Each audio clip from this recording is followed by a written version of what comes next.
Loan, এর নাম রেখেছে লৌকার দন্তান্ন লোন, একে ইংরেজিতে বলছে ইন্টারেস্ট, আর একে উর্দু আরবিতে বলছে সুদ। ইসলামে শরিয়াতে সুদ খাওয়াও যেমন হারাম, দেওয়াও হারাম, সুদের সহযোগিতা করাও হারাম। বেরাদান ইসলাম মুআজ্জাজ, প্রত্যেকটা মা বোন তোমরা একটু ধ্যান দাও। লোন এমন ভাবে নিয়েছে বুঝলেন, একটা বাড়ির বৌমা যেমনই লোনের লোক খালি মোটর সাইকেল এসছে পারাতে, ওর আওয়াজ পাই ৩-৪টা বাড়ি পার হয়ে চলে যাচ্ছে, লুকাই থাকছে ৪-৫ ঘন্টা এসে নেব নি। যেমনই লোনের লোক পালেছে তেমনি আবার এসছে, মানে লোনের টাকা দিবে না স্যার, টাকা লোনের। এই করতে করতে করতে লোনওয়ালা বিরক্ত খায়, একদিন বলছে দাঁড়া দাঁড়া, যেমন ওল তেমন তেঁতুল। ও করেছে একটা বুদ্ধি খাটালছে, এই ড্রেস পোশাক চেঞ্জ করেছে।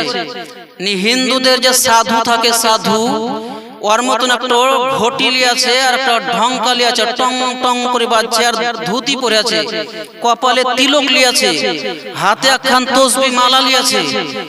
ওই বাড়ি চলে আসছে, বলছে বৌমা আছে? তো বলছে কে? তো বলছে আমি। তোমার বহু টাকা লোন আছে তাই না? বলছে বাবা আপনি কেমন করে জানলেন? ভাবছে কি বাবা তাহলে তাবিজ টাবিজ দিবে আমার ভালো হয়ে যাবে, আপনি কেমন করে জানলেন বাবা? তো বলছে তারপরে যখন লোনের লোক আসে তখন তুমি দৌড়ে পালাও। বলছে হ্যাঁ বাবা ঠিক বলছেন, একবার রাইট কথা। বলছে তারপরে লোনওয়ালা ৩-৪ ঘন্টা পর পালায়। বলছে বাবা সবই সত্য বলছেন।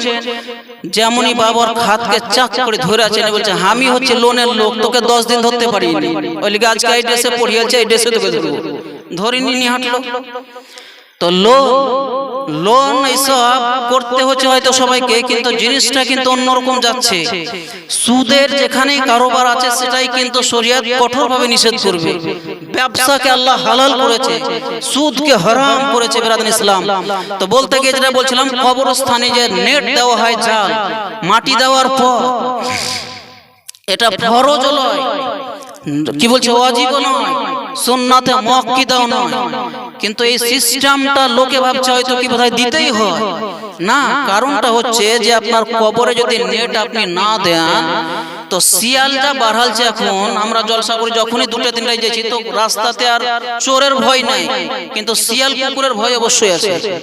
তো ওই শিয়ালে হাঁটকি মরা লাশকে বাহির করে খেয়ে নিবে। ওই কারণে নেট অবশ্যই দিতে হবে এবং দেওয়াটা ভালো, কিন্তু নেট দেওয়াটাকে কেউ আবার ফরজ, ওয়াজিব, সুন্নত ভাবিলেন না। কারণ এইরকম ধরনের মাসলা আমার কাছে এসেছে বলে আপনাকে তুলে ধরলাম। 2 নম্বর কথা, যেই ব্যক্তি ইন্তেকাল করবে কলজা তো ফাটবেই, কিন্তু ওর কাছে হাহা করে কান্না করা শরিয়ত মোতাবেক উচিত নয়। কারণ হচ্ছে যত আপনি কান্না করবেন তত ওর উপরে আযাব চাপবে, আযাব, সাজা হয়, গজব হয়, আল্লাহর কাহার অবতীর্ণ হয়। এই জন্য বলছে আপনার চোখ দিয়ে খালি লুহি ঝরবে, আর সাইডে সূরা ইয়াসিন পাঠ করতে হয়, সূরা রহমান পড়তে হয়। তা এখনকার লোক কি খেতে চেয়েছিল 6 মাস আগে, ওই এখন বলছে মরার পার্টিতে। ইয়া কি বলতো ঠিক হয়েছে? 5 মাস আগে তুমি ওই বাপকে, ওই মাকে, ওই শ্বশুরকে, ওই শাশুড়িকে ভাত ঠিকভাবে দিলা না, আর মরতে যেছে আর শরবত খালি নিকালে ঢেলি যাচ্ছে, আর কি বাঁচে রে ভাই? ওরে তো মরবে এখনই। আর বেঁচে ছিল তখন কেউ দুমুঠ ভাত দিছিল না ওকে। সত্যি কথা যেটা সমাজে ঘটছে এখন, কেউ কিছু মনে করিয়েন না। এই জন্য আমাদেরকে সকলকে করতে হবে কি, যে কান্না না করে কোরআন পড়ুন, কোরআন না পড়তে পারলে শুধু আল্লাহ আল্লাহ করেন, এটা একটা জিকির করা ভালো। আর আরো একটা আমাদের রেওয়াজ, যেটা বাতিল ফিরকারা বলছে যে চাহারুম 40 করা চলবে না। সুন্নি ঘরের মুসলমান নোট করেন, 40 চাহারুম করা শরিয়তের দৃষ্টিতে জায়েজ, বৈধ এবং হালাল আছে।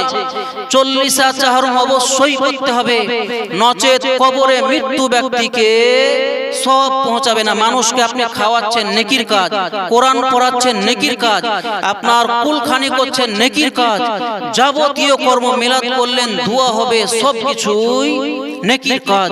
বেরাদান ইসলাম এগুলো ছাড়বেন না, ভুলবেন না।